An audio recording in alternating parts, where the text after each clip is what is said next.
Salut BG, t'as dû voir récemment des gens parler des 16 personnalités, ou du Myers-Briggs, ou du MBTI. Ces mêmes personnes qui disent je suis NTJ ou je suis ENFP. Et toi, en lisant ces 4 lettres aléatoires, tu te dis mais attends, mais qu'est-ce qu'ils peuvent raconter? Alors ne t'en fais pas, t'es sur la bonne vidéo car je vais tout expliquer ici. Pour faire simple, ces 4 lettres composent un type de personnalité, ce sont des préférences, rien de plus, c'est la façon dont tu observes le monde et dont tu prends des décisions. Chaque type de personnalité Myers-Briggs est composé de 4 lettres, chacune de ces lettres a 2 options. Donc en gros, 2 x 2 x 2 x 2, et c'est égal à 16 pour les 16 types de personnalités. La première lettre est I ou E, I pour introverti et E pour extraverti. Ici, les personnalités de type introverti auront tendance à recharger leur batterie lorsqu'ils seront seuls, tandis que les extravertis, eux, préféreront être entourés pour recharger leur batterie. Bon, celui-ci était facile, mais ne sois pas trop à l'aise car la suite s'avère plus compliquée. La lettre suivante est S ou N. S pour sensation, N pour intuition. Je sais, l'intuition commence par un I et son symbole est un N, mais c'est comme ça. La sensation et l'intuition sont les moyens par lesquels nous observons le monde qui nous entoure. La sensation est simple à comprendre. C'est quand une personne perçoit les informations de façon concrète et réaliste. Ce sont souvent des individus qui se basent sur des faits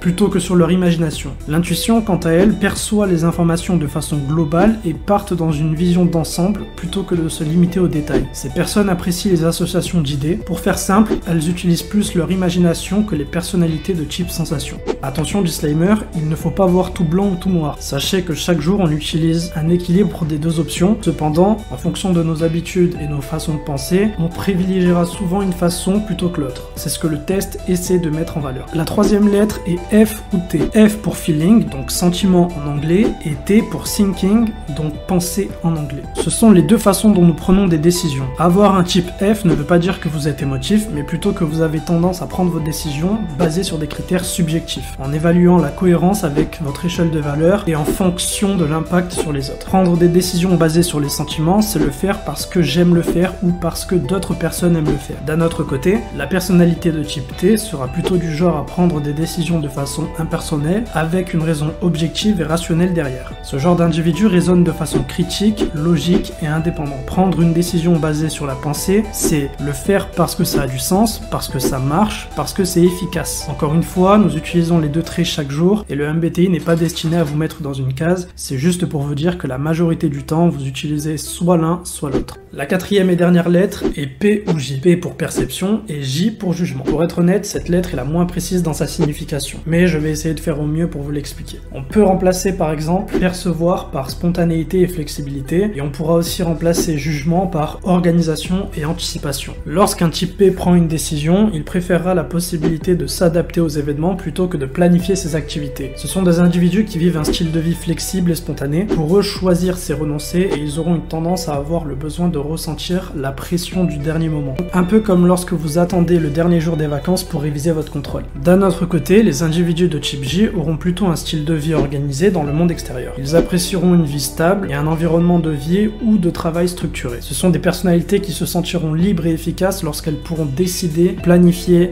structurer et surtout contrôler leur environnement. C'est pourquoi les types J pour le monde extérieur sembleront plus organisés que les types P qui, eux, peuvent sembler plus bordéliques, plus désorganisés. Cependant, ils auront tendance à mieux s'amuser que les types J. Et voilà, c'est tout pour la vidéo. J'espère que celle-ci t'a plu. Si c'est le cas, n'hésite pas à laisser un pouce bleu et partage-la. Si vous voulez en savoir plus sur les types de personnalités, la psychologie, les sciences occultes et les mystères, abonnez-vous à cette chaîne parce que je vais parler de ça très souvent. Merci d'avoir regardé, à la prochaine, peace.